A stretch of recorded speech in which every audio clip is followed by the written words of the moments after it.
bersyukur kita kehadap Ilahi kerana dengan limpah kurnianya dapat kita berkumpul lagi bersama-sama mengibarahkan lagi majlis ilmu harian kita, iaitu majlis bacaan Al-Quran dan tafsir yang berpandukan daripada Al-Quran Amazing.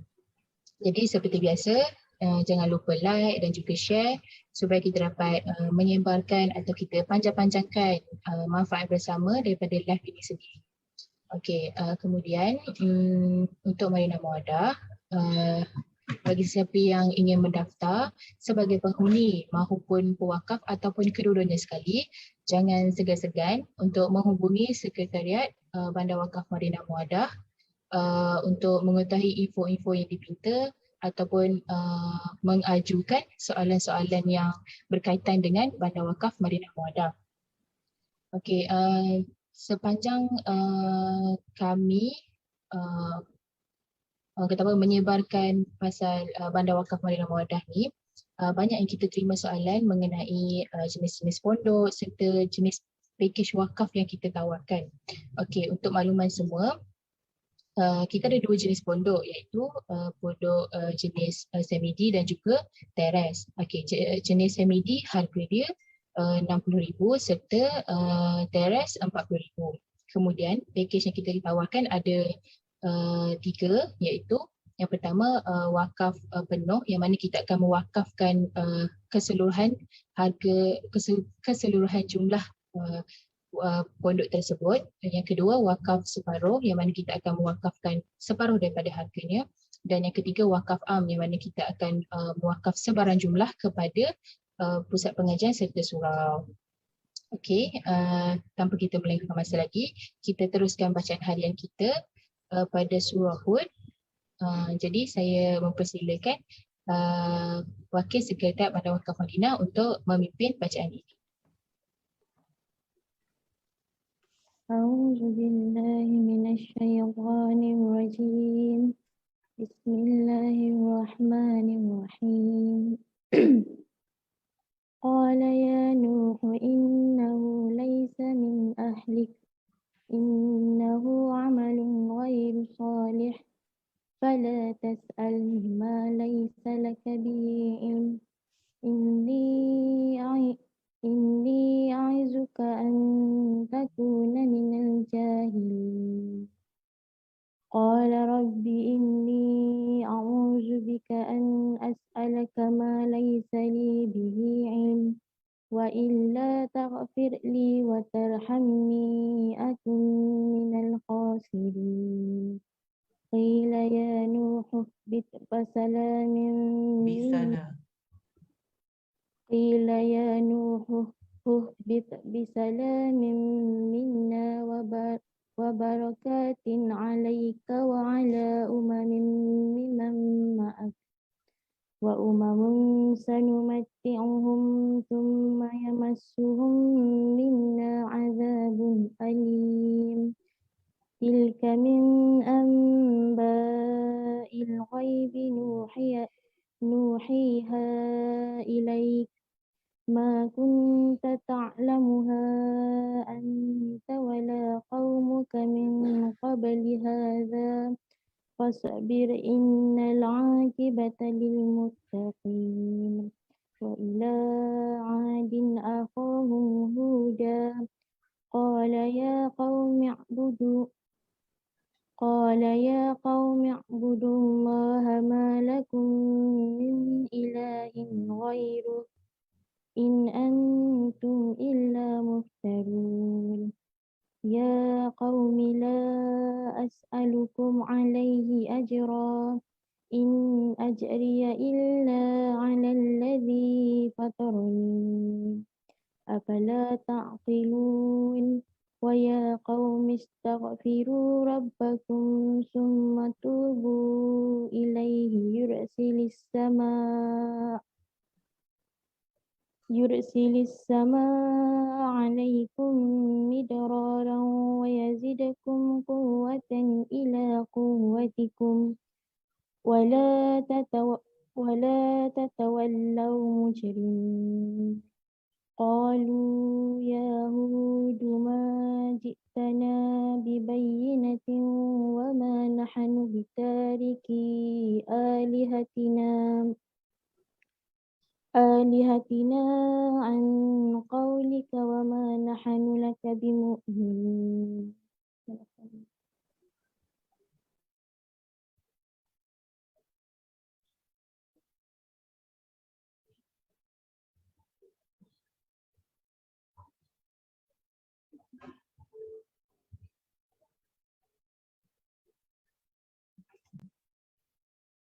Silakan Nik, bacaan terjemahan dan ringkasan tafsirnya.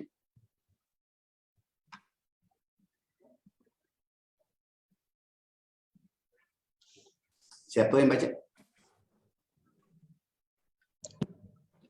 Dia Allah berfirman, wahai Nuh, sesungguhnya dia bukanlah keluargamu, kerana sesungguhnya amalannya bukanlah amal soleh. Oleh itu janganlah engkau memohon kepadaku sesuatu yang engkau tidak mengetahui hakikatnya. Aku menasihatimu agar engkau tidak termasuk orang-orang yang bodoh. Dia Nuh berkata, ya Tuhanku, sesungguhnya aku berlindung kepadamu untuk memohon kepadamu sesuatu yang aku tidak mengetahui hakikatnya. Jika engkau tidak mengampuniku dan tidak mengasihaniku, nescaya aku termasuk ke dalam golongan orang-orang yang rugi.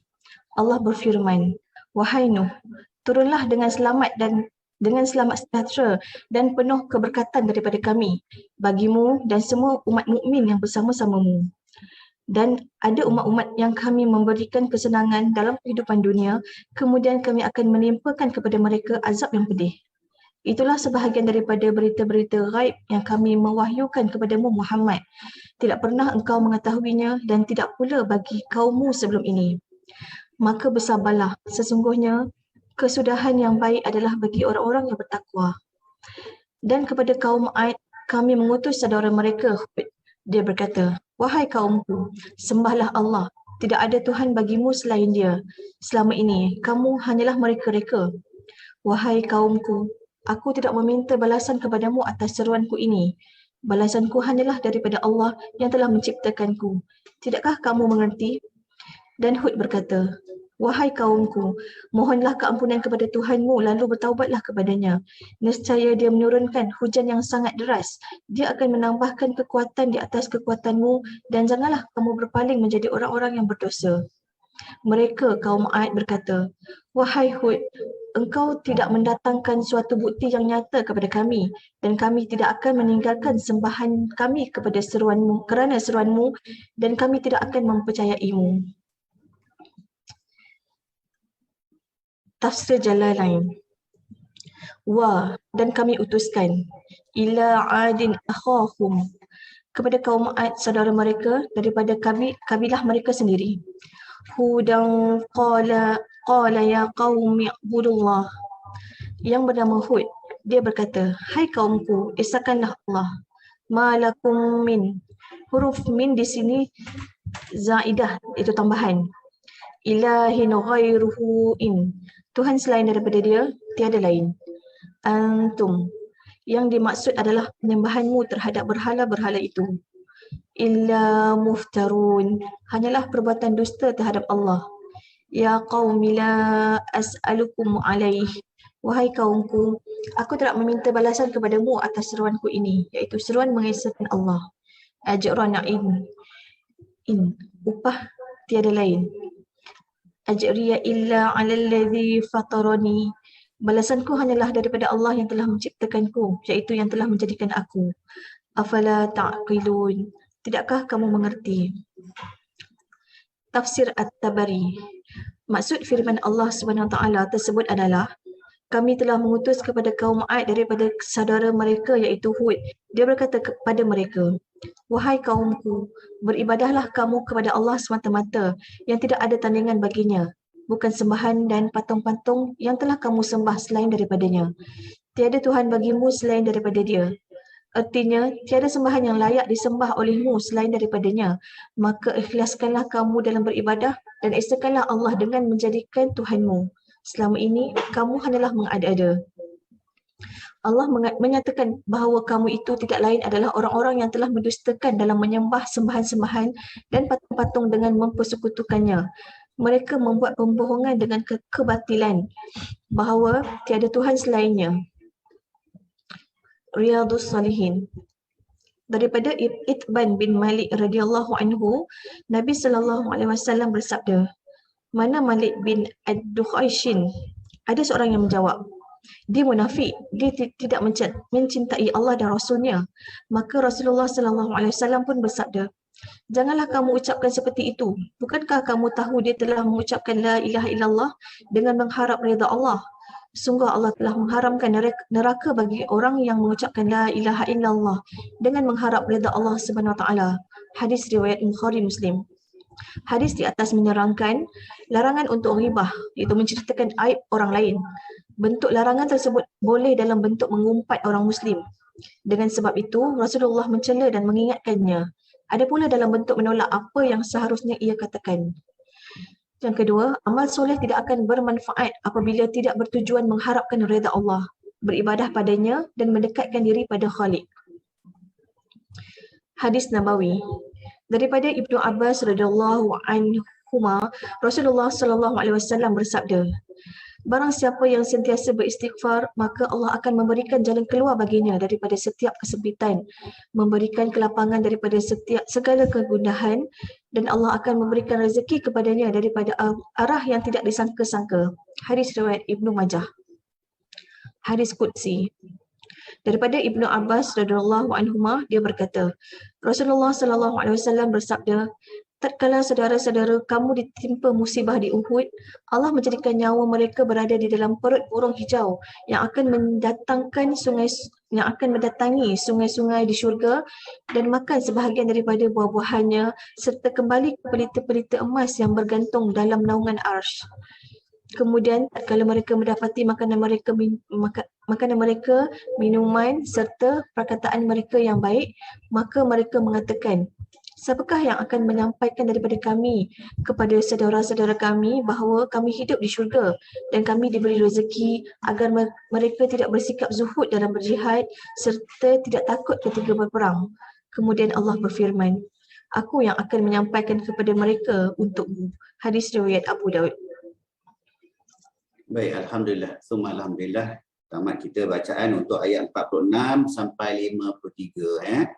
Kalau kita istiqamah, insya-Allah bergeraklah pembacaan kita berkenaan dengan tadabburnya, cuba memahami apa firman-firman Allah ni. Bila kita baca Al-Quran, kita kena cuba rasakan apa yang sedang dibicarakan oleh Allah kepada kita. Apa arahan dia, apa pengajaran yang kita boleh ambil, apa sarananya dan sebagainya. Kita bukan baca buku cerita, kita baca firman Allah. Baik, Alhamdulillah. Maka dah pada Ustaz Hud ni dah habis dah cerita Nabi Nuh. Mungkin ada sikit-sikit lagi lah. Tapi penceritaan Nabi Nuh begitulah dalam beberapa surah. Di surah yang kita agak penuh, surah Yusuf nanti. InsyaAllah bila surah Yusuf ni lambat lagi kot. Kita jumpa surah Yusuf nanti, dia macam bercerita lah. Pada ini diakhirkan dengan ayat 46 sampai 49 tu berkenaan dengan perihal bahtera Nabi Nuh tu. Bahtera Nabi Nuh disambung lagi dengan perbicaraan yang pada semalam kita dah tengok bagaimana Nabi Nuh menyeru kepada anak dia, "Wahai anak, marilah naik." Marilah naik. Anak dia tak nak naik. "Aku akan selamat, aku akan naik bukit-bukit Gunung Ganang ni. Dengan aku naik-naik tu aku terlepas daripada banjir yang sedang melanda tu." Dan kita pun dah cuit-cuit semalam dari Ibnu Katsir. Ulama tafsir dia berbahagi dua. Satu mengatakan anak ni siapa? Anak Nabi Nuh sendiri yang namanya Yam. Anak keempat namanya Yam. Dia ada 4, Sam, Ham dengan Yafis. Kita tengok semalam. Sam, Ham, Yafis. Kalau orang putih tu Sam lah. Sam, Ham dengan Yafis. Kemudian yang ini dikatakan anak keempat. Dia kafir. Dia sama macam mak dia. Nama dia Yam. Wallahualam. Ada juga semalam kita dah bincang sedikit. Ada pula pandangan mengatakan bukan anak Nabi Nuh, anak seorang perempuan yang berzina.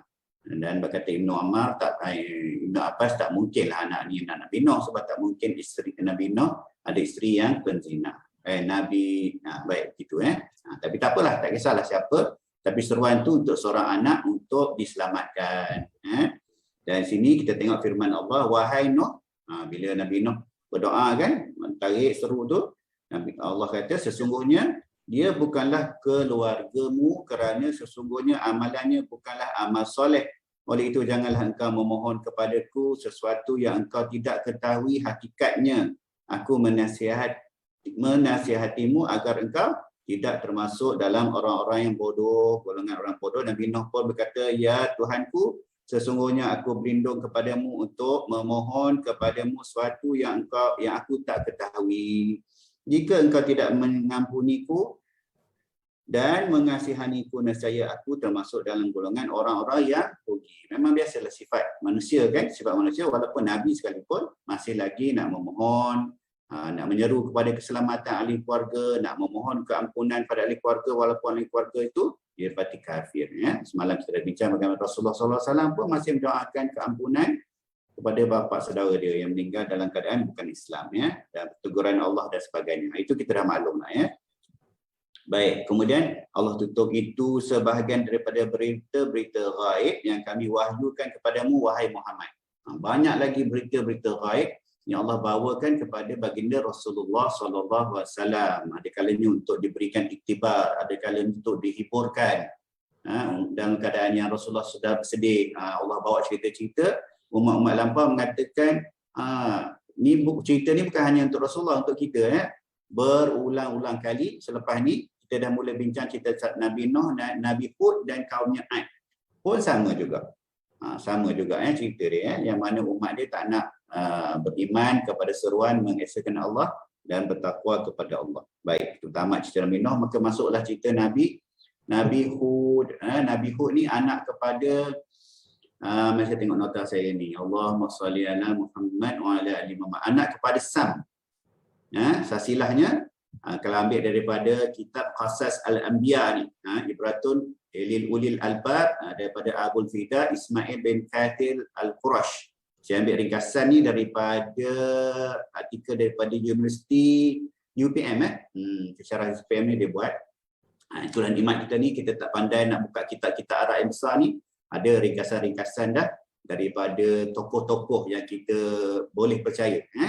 Tokoh-tokoh pensyarah-pensyarah universiti kita. Kita ambil lah daripada website-website yang katanya muktabar, bukan kitab muktabar, website-website yang boleh dipercayai.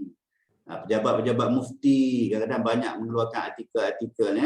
Mufti wilayah, banyak himpunan fatwa-fatwa, pandangan-pandangan yang pelbagai. Kita ambil daripada situ dulu sebab bimbang juga. Petikan daripada internet ni macam-macam. Ada daripada Syiah banyak, hadis-hadis yang maudhu' daripada Syiah melambak-lambak di pasaran, diceritakan di corong-corong mikrofon masjid, macam-macam. Jadi kita ambillah daripada sumber yang agak boleh dipercayai. Ini saya ambil daripada UTM, daripada kitab Qasas Al-Anbiya. Nabi Hud anak kepada Sam bin Nuh, cucu Nabi Nuh. Kaum dia Ad, dalam Quran ni dia dah masuk dari situ. Mereka, yakni kaum Ad, berkata, wahai Hud, engkau tidak mendatangkan suatu bukti yang nyata kepada kami dan kami tidak akan meninggalkan sembahan kami kerana seruanmu dan kami tidak akan mempercayaimu. Adakah ini pertama kali kita jumpa seruan macam ni? Ada. Pada surah Al-Baqarah tu lagi dah. Masa Rasulullah SAW mula mengisytiharkan kerasulannya. Sama ilham ni. Ayat ini sama. Jadi kita ni jangan terlalu terdesak untuk mengikut golongan yang ramai. Begitu. Kadang-kadang orang ni kata, betul amalan aku ni sebab ini amalan orang ramai. Daripada dulu dah Allah dah tunjuk golongan orang ramai itu tak semestinya betul. Ada kalanya seperti mana dalam surah-surah yang dipertunjukkan dalam Al-Quran ni sesat.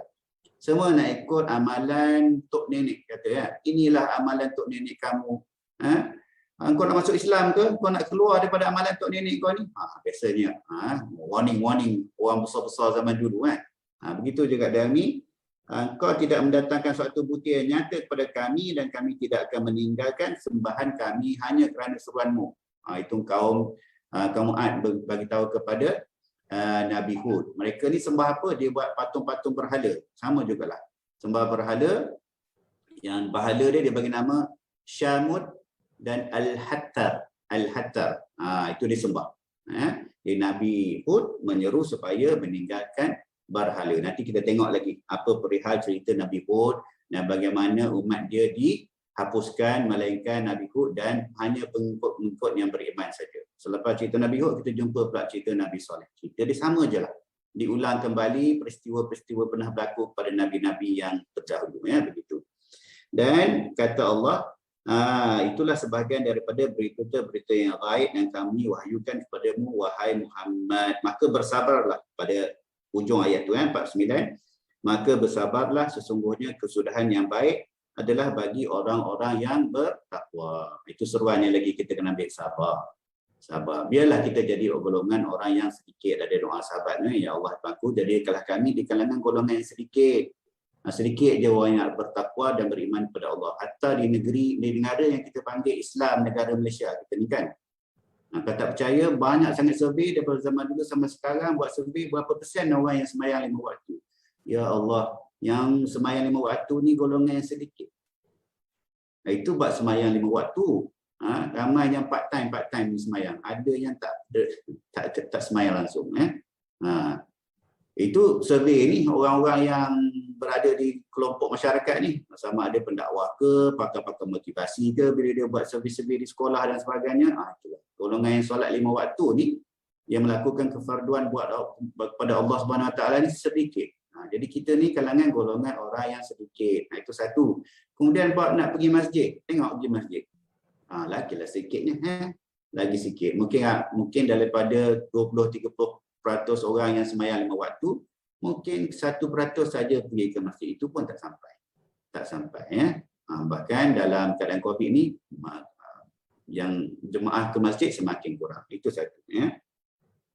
Wallahu a'lam. Kemudian pada hadis dalam Riyadhus Shalihin daripada Ibn bin Malik itu larangan untuk kita melakukan, dipanggil apa sini?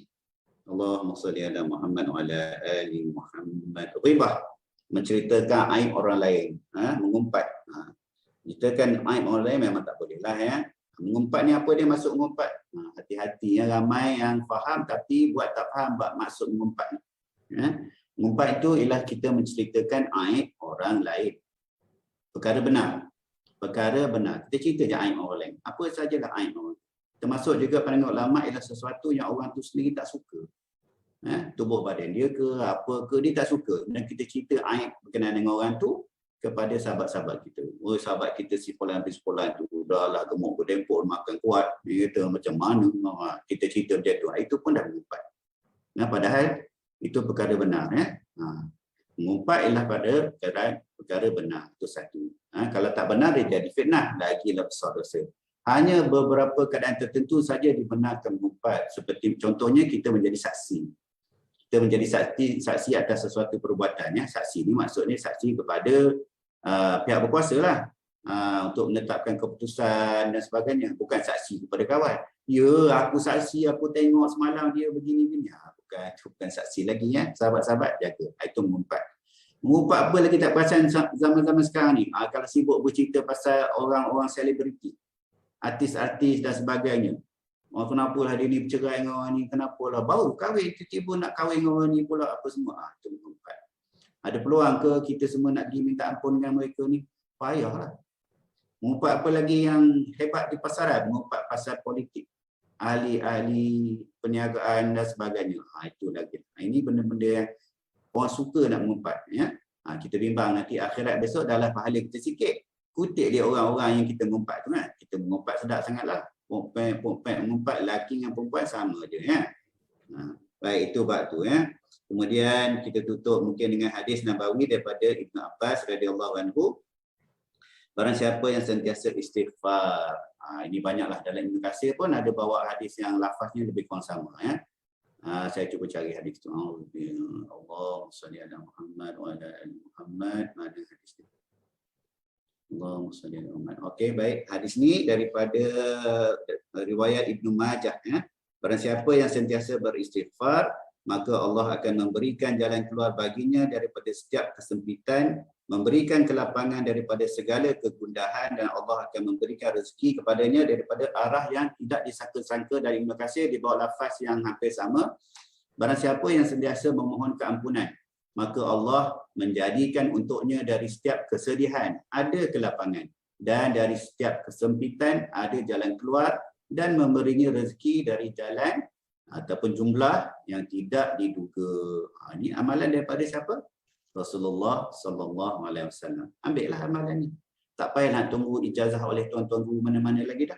Bukannya ijazah tuan guru tu tak bagus, bagus, masya-Allah. Tapi ini tuan guru yang paling besar. Tuan guru paling besar. Nak tunggu ijazah apa lagi? Ini ijazah yang diturunkan oleh baginda Rasulullah sallallahu alaihi wasallam. Hadis-hadis yang begini, amalkan terus. Ada kesusahan buat apa? Istighfar. Istighfar dulu. Istighfar dulu, ya. Barang siapa sentiasa memohon keampunan pada Allah. Istighfar Rasulullah sallallahu alaihi wasallam tak kurang 70 ataupun 100 kali sehari istighfar. Istighfar dengan perasaan lah, bukan setakat lafaz di bibir saja. Istighfar, astagfirullah, astagfirullah, astagfirullah. Nak baiknya duduk diam-diam, masa istighfar tu kenang dosa yang kita buat. Nak lagi cantik kalau duduk diam-diam, tak kira diam-diam ni tak semestinya atas sejadah malam-malam. Bawa kereta pun boleh. Bawa kereta seorang-seorang tu kan, daripada pasang radio tu, baiklah zikir. Istighfar, apalah dosa aku buat ni kan. Ingat. Kok ada rezeki mengalir air mata, insya-Allah. Dia tak sebab tu, air mata kita, bulu mata kita ni besok akan menjadi saksi. Inilah dia mata yang pernah mengalirkan air mata kerana takut kepada Allah. Tak nak ke? Ambil ni, ya. Dan kita tutup sikit pada Allahumma salli ala Muhammad. Perkara B tu, pada penjelasan pada hadis yang atas tadi, amal soleh tidak akan bermanfaat apabila tidak bertujuan mengharapkan redha Allah. Itu kata kunci kepada muka surat ni yang dipilih oleh penerbit, mengikhlaskan ibadat hanya kepada Allah Subhanahu Wa Taala. Ini selalulah kita ulang-ulang kan, ulang-ulang supaya kita ingat. Kalau kita masuk kelas tasawuf pun, kata kunci dia inilah. Inilah kata kunci dia untuk cari redha Allah. Dalam pelbagai bab, dalam bab wuduk, dalam bab solat, dalam bab sedekah, dalam bab zakat, dalam bab aman, dalam bab makan, pusing ke inilah. Jangan lebih-lebih buat apa untuk jangan berlebihan, jangan ulu, jangan apa, tapi yang kata kunci dia buatlah hanya semata-mata kerana Allah. Lafaz lillahi ta'ala. Hanya semata-mata kerana Allah. Jangan lupa.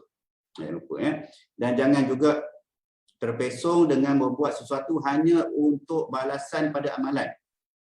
Nah, aku bagi kau zikir ni, maka kalau buat zikir ni dapat begini. Boleh ke? Boleh. Tapi baik kita pergi cari redha Allah yang bagi kelebihan-kelebihan tu. Nah, Syekh, kalau zikir dengan zikir ni akan dapat rezeki begini-begini. Kita boleh berzikirlah untuk dapat rezeki. Tapi baiklah kita minta terus dengan pemberi rezeki tu kan. Siapa pemberi rezeki? Allah SWT. Bukan zikir nak duit, bukan zikir nak emas. Saya mungkin dah cerita dah, ada seorang tuan guru saya ni, dia pernah diajak oleh sekumpulan ahli zikir. Ajak berzikir je beribu-ribu ni untuk apa? Tarik harta karun. Mungkin saya ulang semula lah. Ada satu penceritaan dia ni, sahabat-sahabat dia yang ahli zikir ni, ni bukan tarikat ni tarikat pesong lah ni. Ahli zikir dia ni, dia kata, Syekh, marilah join kami ni, kami tak cukup guru nak berzikir. Kemarin kami dah berzikir di Pantai Sepat. Saya ingat lagi dia cakap, di Pantai Sepat beribu-ribu kali, dah nampak dah kapal bawa harta karun tu naik kat Pantai Sepat tu. Tiba-tiba azan. Bila azan, kapal tu turun balik masuk dalam air. Siapa yang takut dengan azan? Syaitan lah. Kena tipu je. Kesian kan? Zikir, la ilaha illallah, Allah. Banyak mana? Banyak beribu-ribu kali lah. Tapi salah zikir itu kan. Zikir dia bukan nak mencari redha Allah, nak harta karun. Kena tipu dia syaitan. Begitu juga bila kita baca buku-buku. Banyak buku-buku yang memberikan kaifiat dan pulangan khusus kepada amalan. Contohnya buku-buku selawat. Bukannya selawat itu tak bagus. Hati-hati ya. Bukannya selawat itu tak bagus. Apa saja lafaz yang mengagung-agungkan baginda Rasulullah sallallahu alaihi wasallam. Puji-pujian, sirah, cerita kelahiran, cerita apa sajalah. Itu dikira bagus, dikira selawat juga ya. Tapi jangan lupa selawat yang terbaik, selawat yang warid daripada Rasulullah sallallahu alaihi wasallam. Tapi ada orang ni amalan dia banyak, dia ahli ibadat, dia kuat berselawat dan sebagainya. Dia banyak, bukan macam saya lah, saya selawat tak banyak. Ada orang ni ahli ibadah, dia banyak berselawat, dia banyak melakukan amalan, jadi dia pelbagaikan dia punya selawat. Tak ada masalah. Tapi banyak buku zaman-zaman sekarang ni dia tidak, nak kata apa dia tidak amanah dalam menulis buku dia tu. Dia bawa kaifiat, dia tulis je kaifiat. Ini dia selawat daripada Syekh sekian-sekian. Kaifiat dia begini, kena baca berapa kali. Sebelum baca kena buat apa-apa-apa, dia mendatangkan kaifiat. Sedangkan kaifiat ni yang terbaik pertama daripada Al-Quran. Tapi tak banyak sangat kaifiat jelas daripada Al-Quran. Banyak kaifiat daripada baginda Rasulullah SAW. Jadi kaifiat ni yang terbaik, kaifiat yang ada sandaran kuat daripada syariat. Syariat itu sendiri. Tapi ada kalanya, kaifiat-kaifiat ni tuan-tuan guru yang amalkan. Tuan-tuan guru tu yang amalkan, berdasarkan pengalaman dia membaca selawat sekian-sekian. Di atas bacaan selawat dia tu, amalan dia tu, dia dapat sesuatu ganjaran. Dia dapat mimpi temu Rasulullah, dia dapat selamat, dia dapat rezeki dan sebagainya. Tetapi buku-buku zaman sekarang ni, dia kalau bahasa Inggeris tu dipanggil bastardized, telah bukan memurtadkan. Maksud dia tak amanah dalam penulisan. Dia hanya tulis je kaifiat ulangan. Kaifiat ulangan. Seolah-olah itu jadi syariat pula dah.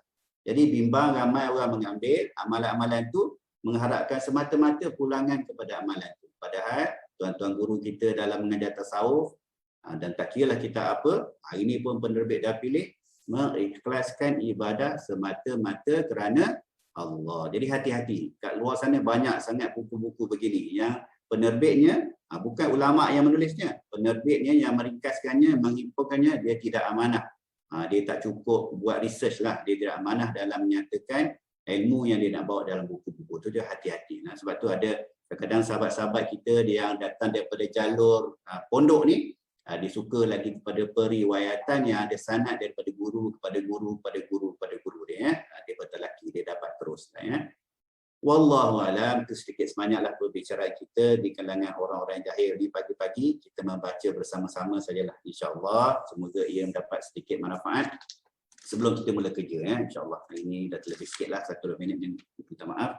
Besok kita sambung pada title yang maha mengabulkan. Sambung sikit lagi cerita kaum Ad dengan Nabi Hud, insya-Allah. Wallahu alam, kalau ada kesalahan daripada kami yang membacanya ataupun saya yang memberi pandangan, mohon tuan-tuan guru di luar sana bolehlah perbetulkan. Ada kalau tuan-tuan guru nak masuk berkongsi, boleh saja maklumkan, kita bagi link. Mungkin saya minta adik-adik sekretariat kita setiap pagi bagi saja link Zoom ke dalam pada Facebook kita ni.